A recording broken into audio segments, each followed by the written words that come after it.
নবীজি বলেন আজাবান লি আমরিল মুমিন, মুমিনদের বিষয়টা বড় আশ্চর্যজনক। ইন্না আমরাহু কুল্লাহু খায়র, মুমিনদের বিষয়টা বড় অবাক করা। মুমিন বিপদের ভিতরে পড়ে যাবে, মুসিবতের ভিতরে পড়ে যাবে। মা ইউসিবুল মুসলিমা মিন নাসাবিন ওয়ালা ওয়াসাবিন ওয়ালা হাম্মিন ওয়ালা হুজানিন ওয়ালা গাম্মিন হাত্তা শাওকাতি ইউশাকুহা ইল্লা কাফফারাল্লাহু বিহা মিন খতায়া। মুমিন বিপদের ভিতরে পড়ে যাবে, মুসিবতে পড়ে যাবে, ব্যবসায়িক ক্ষতির ভিতরে পড়ে যাবে, শরীরের ভিতরে কাঁটা ঢুকে যাবে, দুঃখ যন্ত্রণা অসুস্থতা পেয়ে বসবে। ওই মুহূর্তে আপনি আফসোস না করে আলহামদুলিল্লাহ বেশি বেশি বলবেন। আলহামদুলিল্লাহ যদি বলতে পারেন, হাত্তা শাওকাতি ইউশাকুহা ইল্লা কাফফারাল্লাহু বিহা মিন খতায়া, একদিকে গুনাহ মাফ হয়ে যাবে, অন্যদিকে জান্নাতের দরজা যিনি বুলন্দ বানায়া দিবেন তিনি কে? যত পারেন চেষ্টা করবেন আলহামদুলিল্লাহ বলতে। যতদিন হায়াতে আছেন সুখে দুঃখে একটা আমল যদি আমরা বাড়ি নিতে পারি, আল্লাহর জান্নাতে অন্তত যদি মালিক মাফ করে প্রথম কাতারে জায়গা দেয়, আর কিছু চাওয়ার আছে? মসজিদের প্রথম কাতারটা সম্মানের, আল্লাহর জান্নাতের প্রথম কাতারটা কেমন সম্মানের একটু চিন্তা করেন। সুখের দিনের আল্লাহর প্রশংসা, দুঃখের দিনেও আল্লাহর প্রশংসা করা লাগবে। যারা সুখে এবং দুঃখে আল্লাহর প্রশংসা করতে পারবেন, আল্লাহর হাবিব ইরশাদ করেন আউয়ালু মান ইউদআ আলাল জান্নাল হামিদুন, আল্লাহর জান্নাতের ভিতরে প্রশংসাকারীদেরকে জান্নাতের প্রথম কাতারের মেহমান আল্লাহ বানায় দিবে। বলেন আল্লাহু আকবার। একটু বলেন তো দেখি কোন কাতার? প্রথম কাতার। বলেন তো কোন কাতার? মসজিদের প্রথম কাতারের জন্য আমাদের আগ্রহ কম না বেশি? মসজিদের প্রথম কাতার। আপনি চিন্তা করেন, বাংলাদেশের লাখ লাখ মসজিদ, কিছু মুসল্লি এমন আছে, এই মসজিদে আমি দেখছি, নাম নাই বললাম, ওনারা প্রথম কাতারে আলহামদুলিল্লাহ সব সময় আমি এসে দেখছি। আমি নিজে প্রথম কাতারে জায়গা তেমন পাই না। আমি ধরেন পিছনে দাঁড়াইছি, আমি নিজে দেখছি সুবহানাল্লাহ, উনি ঠিক প্রথম কাতারে এসে দাঁড়ায় গেছে। বয়সের দিক থেকে মোটেও আমার চাইতে ছোট না, আমার ডাবল বয়স হবে। উনি প্রথম কাতারে কষ্ট করে এসে আগে ভাগে দাঁড়ান। এটা আল্লাহর কাছে বড় দামি একটা জায়গা। এই জায়গায় যদি একটু আপনি প্রতিযোগিতা করতে পারেন, যদি আপনি জানতেন এই প্রথম কাতারের দামটা কি, আপনি হামাগুড়ি দিয়ে হলেও এই প্রথম কাতারের জন্য চলে আসতেন। প্রথম কাতারটা আল্লাহর কাছে বড় দামি জায়গা, বড় দামি কাতার। দুনিয়ার নামাজের প্রথম কাতারটা যদি এমন দামি হয়, আল্লাহর জান্নাতের প্রথম কাতারটা কেমন দামি চিন্তা করেন। সেই জান্নাতের প্রথম কাতারের ভিতরে থাকবে আল্লাহর প্রশংসাকারী গোলামেরা। জোরে বলেন আল্লাহু আকবার।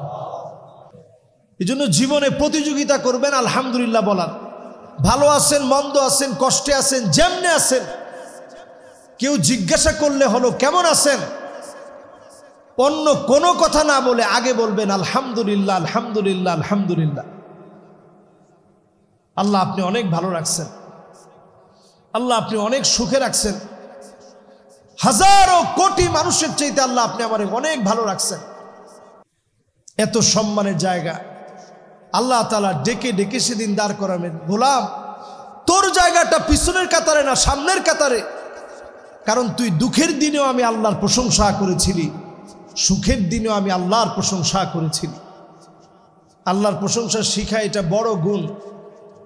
জীবনে যতদিন বাঁচবেন জবানের মধ্যে প্রশংসা নিয়ে আসা। আমরা অনেক সময় প্রশংসা না করে বরং বিপরীতটা করি। জিজ্ঞাসা করছে কেমন আছেন, কয় হুজুর রাগের মতো দোয়া করে না, কেমন আর থাকি।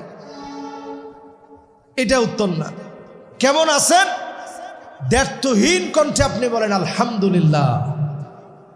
অনেককে জিজ্ঞাসা করলে কেমন আছেন, আছি কোনো রকম, নাক কাটা গেছে শুনেন নাই, কেমন আর থাকি না, আপনি বলেন আলহামদুলিল্লাহ। জিজ্ঞাসা করছে কেমন আছেন, তো কপালে ঠাডা পড়ছে, কেমন আর থাকি। জিজ্ঞাসা করছে কেমন আছেন, আল্লাহ কেউ রে দেখে না তো, দেখে খালি আমারে, সব বিপদ আমার উপরে। এটা একটা কুফুরি কথা। এই যে কথাটা আমরা কিন্তু সচরাচর অনেকেই বলি যে ভাই কেমন আর থাকে, আল্লাহ কাউরে দেখে না, খালি আমারে দেখে, বাইসা বাইসা বিপদগুলো সব আমারে দেয়। আপনি চিন্তা করেন, আপনি আমি পরীক্ষা তো দেই নেই আল্লাহর কাছে। আমি অন্তত ব্যক্তিগত সবসময় বলি আল্লাহ পরীক্ষা দিলে পাশ করা, পরীক্ষা যদি আপনি নেন পাশ করার তো কোনো সম্ভাবনা নাই। দুনিয়ার পরীক্ষার প্রশ্ন একটু কঠিন হলেই পাশ করতে পারি না, আর আল্লাহ আপনি নিজে যদি পরীক্ষা নেন কেমনে পাশ করব? পাশ করার মতো কোনো সম্ভাবনা নাই। আল্লাহ যেটুকুন হায়াত দিয়েছেন আল্লাহ আপনি মেহেরবানি করে খালি মাফ করে দিয়েন। আল্লাহ পরীক্ষা দিয়ে উত্তীর্ণ হওয়ার মতো ঈমান আল্লাহ আমাদের নাই। ফিলিস্তিনের ছোট্ট বাচ্চাদের যেমন ঈমান, আমার কাছে মনে হয় আমাদের সেই ঈমান এখনো অর্জিত হয় নাই।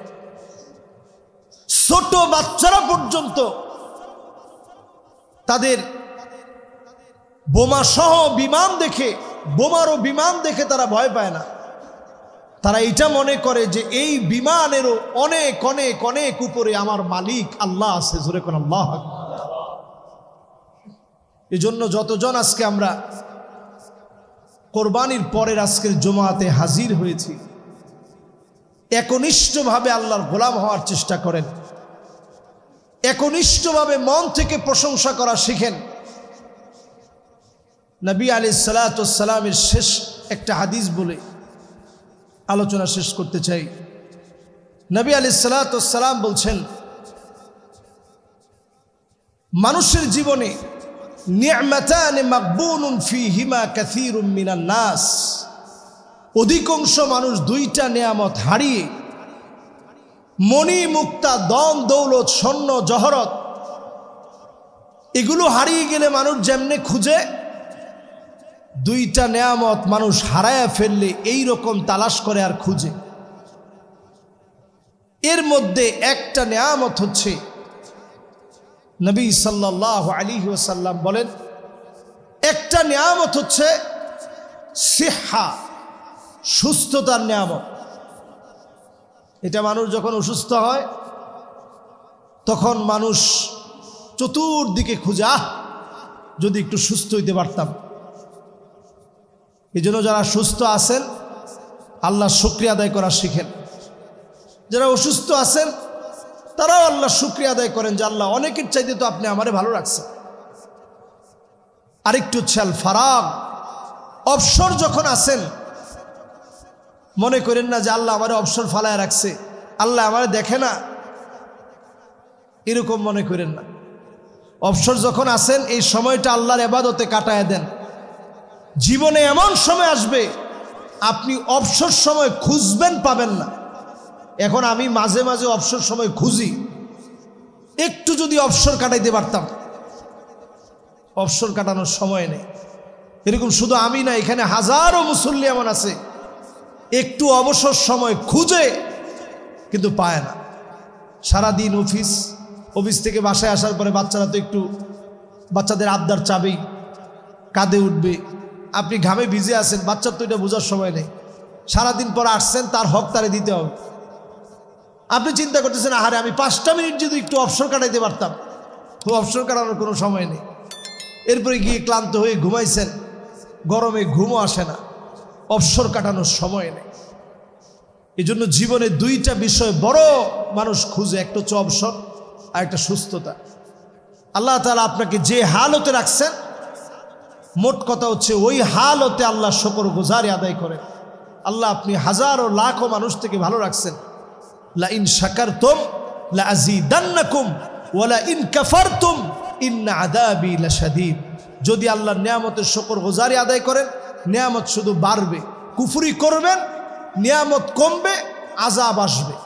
আল্লাহ রাব্বুল আলামিন আমাদের প্রত্যেককে কোরবানির পরে আজকের এই মোবারক সময়ে নিয়ামতের শুকরগুজারি আদায় করার তৌফিক আল্লাহ তাআলা দান করুক, পড়েন আমিন।